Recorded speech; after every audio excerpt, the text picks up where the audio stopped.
Ang laking gagamba guys, oh. Alam nyo ba ang tawag sa gagamba na yan?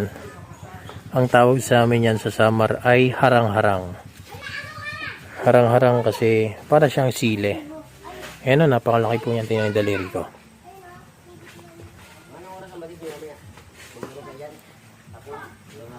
Yan.